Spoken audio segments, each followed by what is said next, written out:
ശികായിക്ക് സ്തുതിയായിരിക്കട്ടെ. ഹല്ലേലൂയ. കുഞ്ഞുങ്ങളെ, നിങ്ങൾക്ക് എല്ലാവർക്കും ഹാപ്പി ക്രിസ്മസ്. നാളെ പറഞ്ഞു ഇനി ചിലപ്പോൾ നാളെ ഇനി കണ്ടുമുട്ടിയില്ലെങ്കിലോ എന്നൊക്കെ വിചാരിച്ച് രാത്രിയിൽ തന്നെ ഒരു ഹാപ്പി ക്രിസ്മസ് തിരിച്ചു കുട്ടികൾ പറഞ്ഞോ. Praise the Lord. പ്രിയമുള്ള വൈദികരെയും സിസ്റ്റർമാരെയും സഹോദരങ്ങളെയും കുടുംബാംഗങ്ങൾ എല്ലാവരെയും പ്രത്യേകിച്ച് വിശുദ്ധ കുർബാനയിൽ ഇന്ന് രാത്രിയിലെ പാതിരാ കുർബാനയിൽ പ്രത്യേകം അനുസ്മരിച്ച് പ്രാർത്ഥിക്കുന്നതാണ് കേട്ടോ. രാത്രി തന്നെ വിശുദ്ധ കുർബാനയ്ക്ക് പോവുകയാണെങ്കിൽ വളരെ നല്ലത്. പിന്നെ പ്രായമുള്ളവരൊക്കെ രാവിലെ കുഴപ്പമില്ല, മടി പിടിച്ച് എങ്ങനെ ഇരിക്കരുത് കേട്ടോ. ടോക്ക് കേട്ട് കഴിയുമ്പോൾ ചിലപ്പോൾ ഒരു 2 പേരെ സംസ്പർശിച്ചാൽ മതിയല്ലോ, അത്രയായില്ലേ. ഹല്ലേലൂയ. നമ്മുടെ സഹോദരങ്ങൾ സുഖമായിരിക്കുന്നു. ഞാൻ പറഞ്ഞതുപോലെ ക്രിസ്മസിന് പിന്നെ 26-ാം തീയതി മുതൽ നമുക്ക് കുറവലങ്ങാട് കുരുനാടുള്ള PDM സെൻറ്റർ നമ്മുടെ ദൈവവിളി ധ്യാനം 26-ന് ഉച്ചയ്ക്ക് തുടങ്ങി 27-ന് ഉച്ചയ്ക്ക് സമാപിക്കുന്ന രീതിയിൽ കേട്ടോ. നിങ്ങൾക്ക് ഇനി ആരെങ്കിലുമൊക്കെ വരാൻ ആഗ്രഹിക്കുന്നുണ്ടെങ്കിൽ ഓഫീസ് നമ്പറിൽ പല നമ്പറുകൾക്ക് വിളിച്ചാൽ അല്ലെങ്കിൽ മെസ്സേജൊക്കെ അയച്ചാൽ മതി. അപ്പോൾ ഇനി ബുക്കിംഗ് കിട്ടാത്തവരാരെങ്കിലുമൊക്കെ ഉണ്ടെങ്കിൽ അത് മാറ്റിയിട്ടില്ല, ധ്യാനമുണ്ട് കേട്ടോ. പ്രത്യേകം ക്ഷണിക്കുന്നു, അതിനുവേണ്ടി പ്രാർത്ഥിക്കണം. പിന്നെ വിശേഷങ്ങൾ പറഞ്ഞാൽ നമുക്ക് ഒരു നന്മറന്ന് ചൊല്ലി നമ്മൾ ഒരുവിധം സമാധാനത്തിലൊക്കെ ക്രിസ്മസ് ആഘോഷിക്കുമ്പോൾ ക്രിസ്മസ് ആഘോഷിക്കാൻ പറ്റാത്ത വിധം ഞെരുക്കത്തിൽ കഴിയുന്ന ഒരുപാട് അല്ലേ, യുദ്ധമുള്ള സ്ഥലങ്ങൾ, അതേപോലെയൊക്കെ തന്നെ ക്രൈസ്തവർ പീഡിപ്പിക്കപ്പെടുന്ന സ്ഥലങ്ങൾ, അങ്ങനെയൊക്കെയുള്ള ഒരുപാട് ഞെരുക്കങ്ങൾ. പിന്നെ അത് മാത്രമല്ല വീട്ടിൽ തന്നെ ഒരു ക്രിസ്മസ് ആഘോഷിക്കാൻ പറ്റാത്ത സാഹചര്യങ്ങൾ. അപ്പം അങ്ങനെയുള്ള എല്ലാവർക്കും വേണ്ടി പ്രത്യേകമായിട്ട് പ്രാർത്ഥിക്കാം. അങ്ങനെയുള്ള സാഹചര്യങ്ങളുള്ളവർക്ക് നമ്മുടെ പ്രാർത്ഥന വലിയ ശക്തിയാവും. സഹായം എത്തിച്ചു കൊടുക്കുന്ന, പ്രാർത്ഥനാ സഹായം എത്തിച്ചു കൊടുക്കുന്നത് ബൈബിളിൽ പറഞ്ഞിട്ടില്ല. നമുക്ക് അതിനുള്ളവർക്ക് വേണ്ടി പ്രാർത്ഥിക്കാം അല്ലേ. നന്മ നിറഞ്ഞ മറിയമേ സുസ്ഥി, കർത്താവ് അങ്ങയോട് കൂടെ സ്ത്രീകളിൽ അങ്ങ് അനുഗ്രഹിക്കപ്പെട്ടവളാകുന്നു, അങ്ങയുടെ ഉദരത്തിന് ഫലമായി ഈശോ അനുഗ്രഹിക്കപ്പെട്ടവനാകും. പരിശുദ്ധ മറിയമേ തമ്പുരാൻ്റെ അമ്മയെ, പാപികളായ ഞങ്ങൾക്ക് വേണ്ടി ഇപ്പോഴും ഞങ്ങളുടെ മരണസമയത്തും തമ്പുരാനോട് അപേക്ഷിച്ച് വരണമേ. ആമേ. Praise the Lord.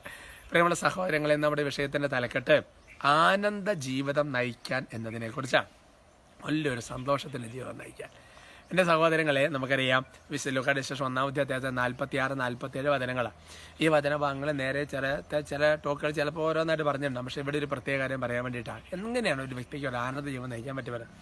മറിയം പറഞ്ഞിരിക്കുന്ന ആ സ്തോത്രഗീതത്തിൽ തന്നെ ആ ആദ്യത്തെ 2 വരികൾ ജീവിച്ചാൽ മതി. മറിയം പറഞ്ഞു, എൻ്റെ ആത്മാവ് കർത്താവിനെ മഹത്വപ്പെടുത്തുന്നു, എൻ്റെ ചിത്തം എൻ്റെ രക്ഷകനായ ദൈവത്തിൽ ആനന്ദിക്കുന്നു. എൻ്റെ പ്രിയപ്പെട്ട സഹോദരൻ, ആരൊക്കെയാണ് ഒരു ആനന്ദ ജീവൻ നയിക്കാൻ വേണ്ടി പറ്റുന്നത്? ആത്മാവിൽ എപ്പോഴും ഇങ്ങനെ ദൈവത്തെ മഹത്വപ്പെടുത്തിക്കൊണ്ടിരിക്കുന്ന ഒരാൾക്ക് മാത്രമേ ഒരാനന്ദത്തിൻ്റെ ജീവൻ നയിക്കാൻ പറ്റുള്ളൂ.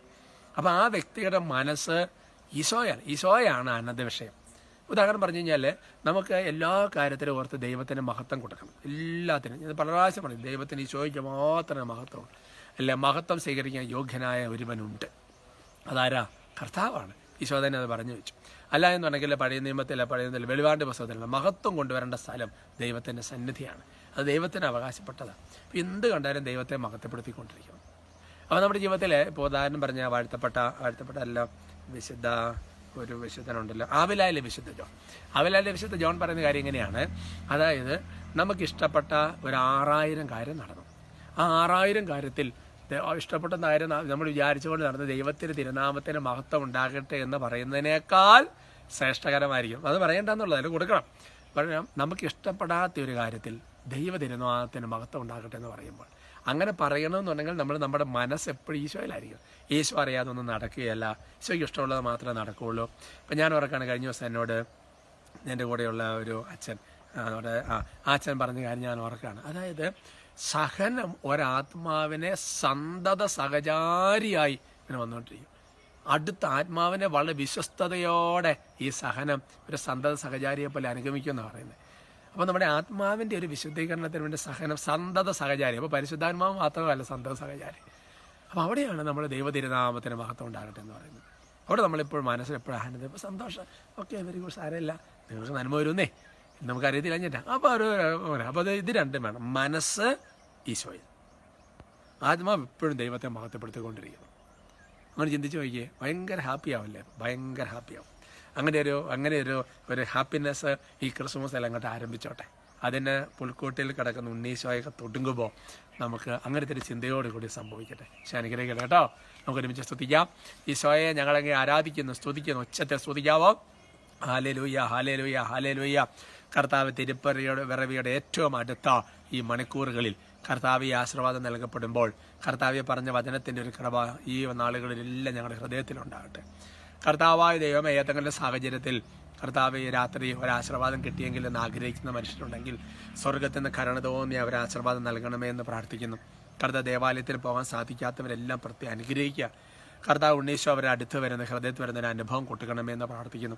ഒപ്പം തന്നെ കർത്താവ് ദൈവമേ ഒരു വിശുദ്ധ കുർബാനയ്ക്ക് പോകാൻ പറ്റാതെ ഭീതിയിലും ഉത്കണ്ഠയിലൊക്കെ കഴിയുന്ന ക്രൈസ്തവർ പീഡിപ്പിക്കപ്പെടുന്ന സ്ഥലങ്ങൾ അങ്ങനെയുള്ളവരിലെല്ലാം ദൈവത്തിൻ്റെ കരുണയുടെ നീതിയുടെ നീർച്ചാൽ ഒഴുകട്ടെ എന്ന് പ്രാർത്ഥിക്കുന്നു. ഓരോ കുടുംബങ്ങളെ വ്യക്തികളെ പല ആശീർവദിക്കും. ക്രിസ്മസ് നിങ്ങൾക്ക് ഒരു അനുഗ്രഹത്തിൻ്റെ ക്രിസ്മസായി മാറട്ടെ, ആനന്ദത്തിൻ്റെ ക്രിസ്മസായി മാറട്ടെ. ജീവിതത്തിൻ്റെ എല്ലാ സമയം ഉണ്ണീശോ കൂട്ടം നടക്കുന്ന ഒരു അനുഭവമായി മാറട്ടെ. എല്ലാ പൈശാചിത്യത്തിലും യേശുനാമത്തിൽ ബന്ധിക്കുന്നു. ഈശോയെ അനുഗ്രഹിക്കണമേ, ഇപ്പോഴും എപ്പോഴും എന്നേക്കും. ആമേൻ.